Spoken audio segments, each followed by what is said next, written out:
So how did you feel about the press conference? Do you think that we were able to get all the information out as to what we're doing with the bill, with Carolyn's law? And do you think that there's anything that I'm not getting out properly into the media as far as what the bill would achieve for family members and wards in involuntary guardianships? Well, I think the important aspect that we need to make clear is that this bill would provide a hearing, which is an actual hearing, meaning like a trial situation. So it's not a court appearance. Sometimes they become conflated, what a hearing actually is. And I know in Florida, and particularly your case, to use that as an example, you had a, quote, court hearing where only one side was able to be heard. You weren't allowed to cross-examine, your attorneys weren't allowed to necessarily even speak, other than just, maybe some general commentary. So they weren't able to confront witnesses. So what my bill would do in New York would create an adversarial hearing where you can produce witnesses, you can produce your own evidence, you can challenge and cross-examine. As you've always heard, the crucible of cross-examination is the truth-telling in law, where someone clearly, when they're telling one side of the story, that's all it is just that, one side of the story. When you're able to question and get further into those facts is when you can really get to the meat and the actual truth of the matter. Are you seeing support with other senators with this legislation that you're sponsoring? Yes, we're seeing a lot of support, bipartisan support. In fact, since we've introduced this bill, Carolyn's law, we have had a number of other members of the legislature on both sides of the aisle in both houses contact my office talking about how they want to further proceed with even an entire package, not just allowing visitation rights, which is just a common sense, simple fix that we can put, I believe, very straightforwardly into law, but other issues regarding the fees that are associated with guardianship, maybe capping fees, maybe creating another office, an independent third party who can ultimately evaluate the situation and have a true hard look, or take a true hard look at the specifics of every case, so that we don't have anyone abusing the situation, because it's unfortunately ripe for abuse, not just in New York, but in many states as well. So do you think that once this law is enacted, that we'll be able to get other states to adopt Carolyn's law? Sure, I think there would be no question. I think we should address the issue with our federal partners, see if it can be done nationwide. But really, this is more an issue that would be almost fit into the specifics of each individual state's law. So they would most likely have to be done on the state level. But there are other states that have created some limitations to the guardianship applications. As I indicated, I believe Texas has a cap on fees, just to create more transparency and just to not protract the litigation and have it continue to go on and on and on and on, because when that happens, the only people that win are the lawyers. I believe once we can get this into law and get our message out nationally, I think we're going to have a much better chance of having other states adopt it, and I think they will. I think just broadcasting our message, we're obviously in the New York market. As we sit here in Manhattan, we have the biggest media market probably in the world right at our fingertips. So if we can get this broadcast, I think everyone else would ultimately realize the importance of it and the need in their particular state. I know you have received emails from other victims themselves and possibly family members of victims.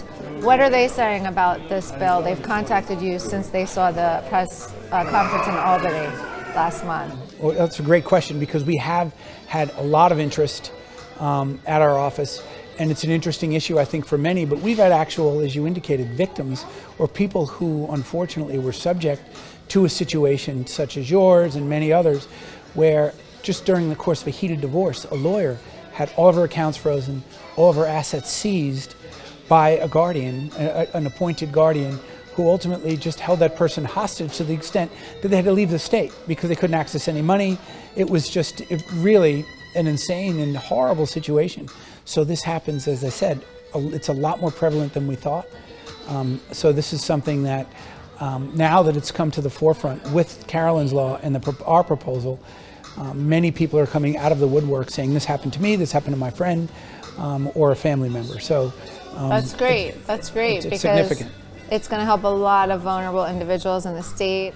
So I know you had mentioned that the statutes are a little different, I believe, in New York and Florida, because we're only having hearings or conferences, whatever they may be called, that are one-sided, where only one side gets the opportunity to address the court and the other doesn't. Is it any different here in the state of New York? Depending on the area of law that you are following, so if it's Article 81 of the mental hygiene law in Supreme Court versus an application under Article 17 of the Surrogates Court Procedure Act, whether you're in Surrogates Court or Supreme, they're very or somewhat different processes. But here you would ultimately have the opportunity to have a trial in New York. So other states may have just, I know in Florida the judge makes a lot of decisions sua sponte. They basically get a report, they review the report, they make a decision on their own, which is what sua sponte means, as you know, without the other side having an opportunity to necessarily be heard. A child shouldn't be blocked even if their parent is mentally disabled. It's a disability like any other disability, and it's very unfair because it affects children. You know, they want to identify and associate with their parent regardless of what their issue is. You even see children go into courts to, if somebody is incarcerated, to see their loved one. So to block them without evidence, my son was blocked. Why? You know, what did he do? And also all these other family members have come to me. I have one woman whose son was blocked at the age of 2 and now he's 6. The father suffered a stroke, but he's asking to see his father. He's now 6, so it's 4 years. So it doesn't seem to make any sense why they would block a child, and I don't see how it's helpful to the child. He's asking to see his father. My son's asking to see his grandmother and feels terribly about it. So that just doesn't make any sense to me. And how is it helpful to anyone? Is it detrimental to the AIP's health? No. Is it actually good to see loved ones when you're incapacitated or when you're convalescing from an injury or whatever it may be? Of course it is. So it's just so counterintuitive to the healing process to exclude family members, particularly children. And that's really the point of this, that it just makes no sense, but it is rampant throughout the country. And it's something that needs to be remedied immediately.